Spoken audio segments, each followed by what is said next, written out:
भगवान ने सृष्टि की रचना की और सबसे पहले कुत्ते को बुलाया।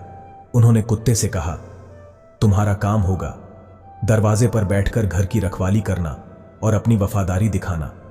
मैं तुम्हें इसके बदले 20 साल का जीवन दूंगा। कुत्ता थोड़ी देर सोच में पड़ गया, फिर बोला, भगवान, दिन भर दरवाजे के पास बैठे बैठे 20 साल काटना बहुत मुश्किल होगा। क्या मैं केवल 10 साल का जीवन ले सकता हूं?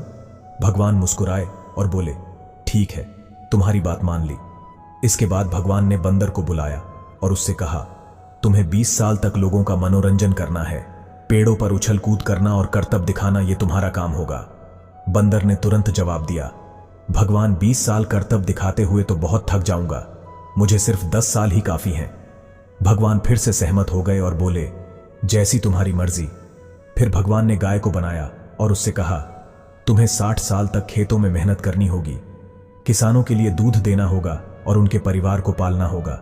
गाय ने सिर हिलाते हुए कहा, भगवान, 60 साल तो बहुत लंबा वक्त है, मैं 20 साल तक काम करूंगी, बाकी के 40 साल मैं वापस करना चाहती हूं। भगवान ने उसे भी उसकी इच्छा के अनुसार जीवन दे दिया।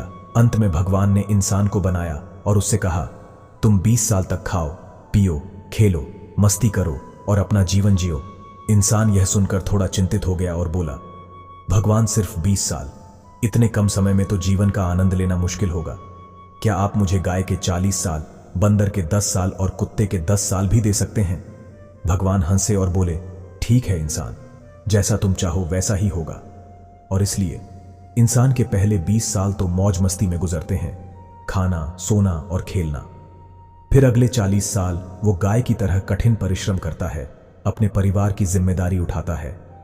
उसके बाद के 10 साल बंदर की तरह अपने पोते पोतियों का मनोरंजन करते हुए बीतते हैं और आखिर में आखिरी 10 साल कुत्ते की तरह घर के बरामदे में बैठकर निगरानी करते हैं। इस प्रकार भगवान ने हमें जिंदगी का पूरा चक्र समझा दिया। तो दोस्तों, ये कहानी हमें जीवन के विभिन्न चरणों का एक रोचक और व्यंग्यात्मक चित्रण देती है। अगर यह कहानी आपको पसंद आई हो तो इसे अपने दोस्तों के साथ जरूर शेयर करें और ऐसे ही और प्रेरणादायक कंटेंट के लिए हमें फॉलो करना न भूलें।